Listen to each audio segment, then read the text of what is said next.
Jon Gruden resigned last night after the New York Times reported on additional emails beyond the email from Friday that contained the racist trope regarding NFLPA Executive Director DeMaurice Smith.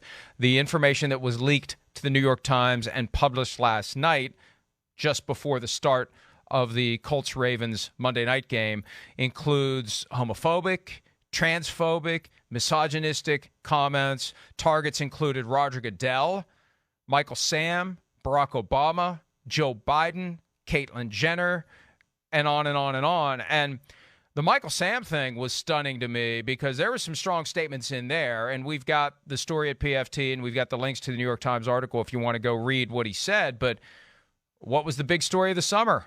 First openly gay player on a team is playing for the Raiders. He would have had, if he hadn't resigned, setting aside everything else, if he wouldn't have resigned, he had an immediate problem with Carl Nassib, given what he 100%. wrote about Michael Sam 100%. to Bruce Allen back in 2014. Yeah, 100%. Listen, it didn't take a brain surgeon for that. I'm sitting there watching the game last night with my 11-year-old son. It's the first thing he said. Well, oh my gosh, Carl Nassib's gonna hate him when he was watching him pregame and seeing some of the things that were said there or in the email, and yeah, I mean, obviously. And let alone he's going to have issues with the rest of he would have issues with the rest of the team too.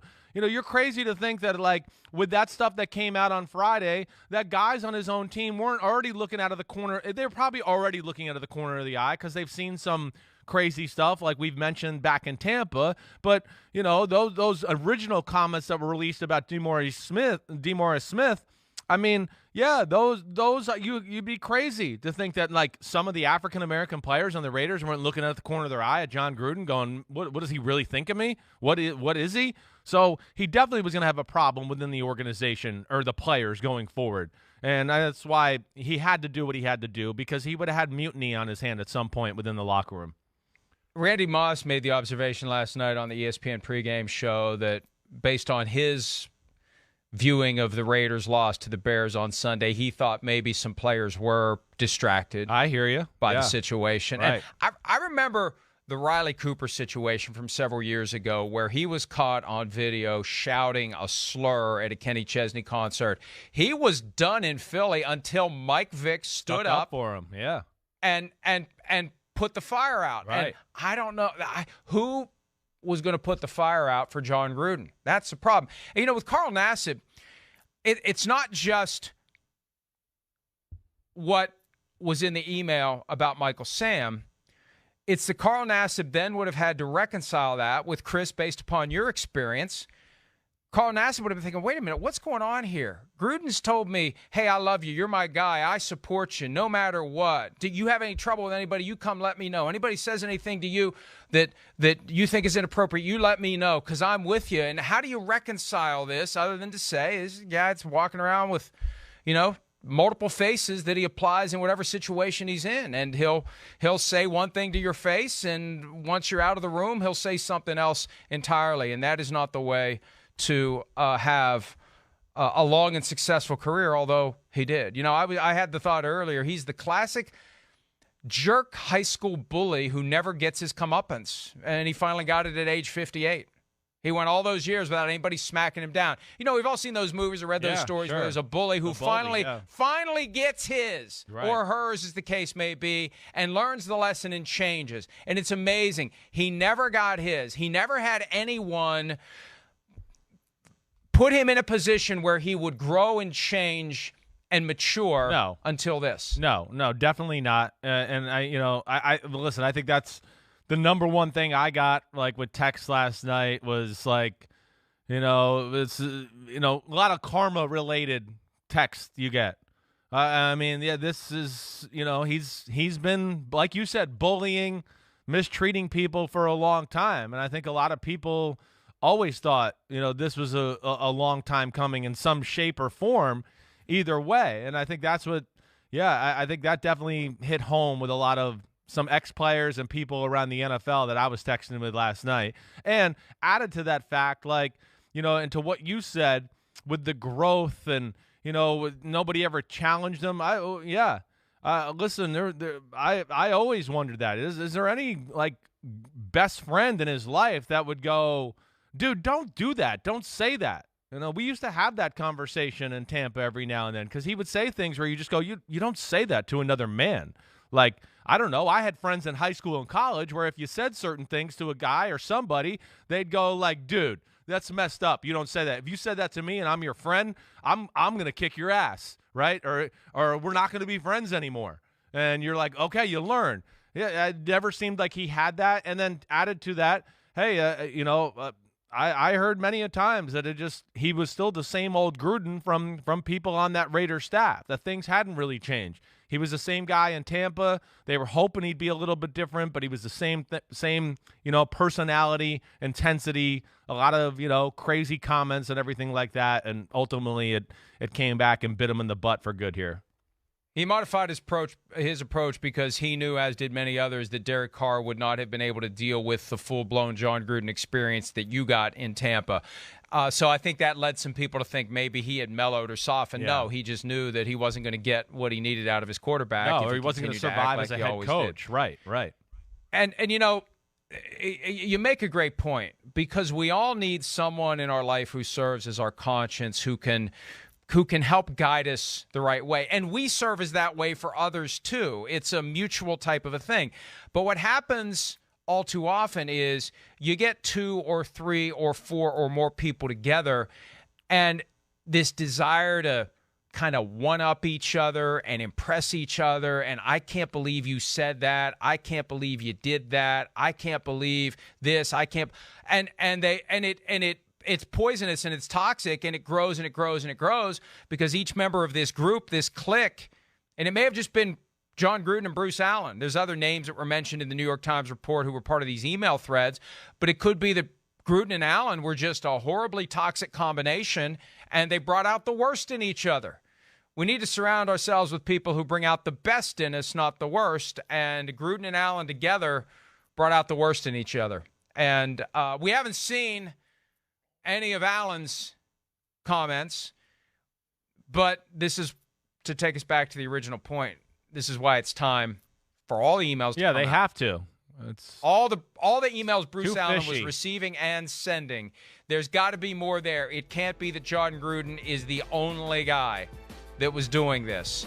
And if so, that's fine. But I think that they've opened the door to this. They managed to bury all that evidence, and they've now opened the door.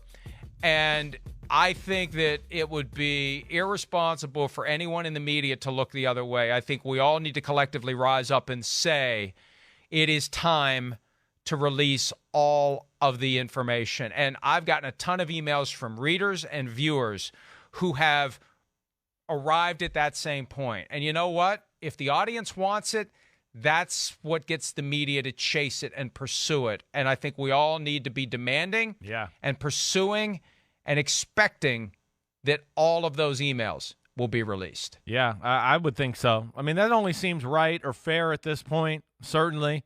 Again, we're not trying to defend Jon Gruden, but I will say it's just messed up that it's only his emails, period. That's messed up. I don't care what anybody says. I understand everything he said and did was wrong, 100%. I hope we've made that clear. I didn't try to defend him in any way, shape, or form in the last 20 minutes. No, but it's equally as messed up that he's been the marked man here in this, and that he's the only guy in the NFL or with all these 650,000 pages that's going to be singled out. I understand he's probably pissed a lot of people off, like we said, burned a lot of bridges, probably used distasteful language with a lot of people, and yeah, that didn't do him any favors. Nobody's going to stick up for you when you're that guy. Nobody's going to go like, oh, let's hide that email because John's so great to everybody. I mean, that's treating people matters. It does at some point. And the way you treat people matters. And, of course, that's going to come back to get him. But that does not make up for this other aspect of wrongness as well, in my opinion. It does not. I mean, it seems like a hit job, and that is completely messed up by the NFL, the NFLPA, whoever else, where I want to just go like, yeah, I get it. Okay, maybe it was released to help DeMaurice Smith. I understand that, but like for you to just release his emails, you're equally as jerky as Jon Gruden then. I mean, you are. I don't know what else to say. You're going to single him out and not be fair to everybody else. And That's where I'm with you, Mike, and hopefully the public will continue to bang on the table here to get the rest of this stuff and information out. And let me get back to July, early July, when the Washington football team investigation was completed, the penalties and the punishments were announced, and it was clear that the evidence was going to be buried as deeply as the NFL could until the NFL needed to use some of it, as it turned out. But this wasn't about protecting Daniel Snyder, and this is why this next phase is going to be so damn compelling, because the motivation to conceal all of this was to protect all the other owners. Right. Not Dan Snyder. Right. Because the other owners looked at this and said, I might have some similar things here. Are we sure we want to be in the business of investigating what goes on in these organizations? And I think it, to be fair, I think a lot of the motivation was we don't want to create an atmosphere where people can make allegations that we fundamentally and strongly disagree with, but now we're all of a sudden on the defensive. I think that was part of it. We don't want to create a feeding frenzy where people are going to start accusing us of things we didn't do. Yeah. But at some level, there's others out there. And I remember when the Jerry Richardson stuff went down 4 years ago, and we found out about 4 settlements with non-disclosure agreements that weren't honored, and information came out. There were plenty of other owners who were thinking, whoa, boy, wait a minute. These confidential settlement agreements that we entered into, you mean these can blow up on us and take us out? So that's what started all of it. And I think that collective power and wealth and influence is what kept the Dan Snyder stuff secret initially.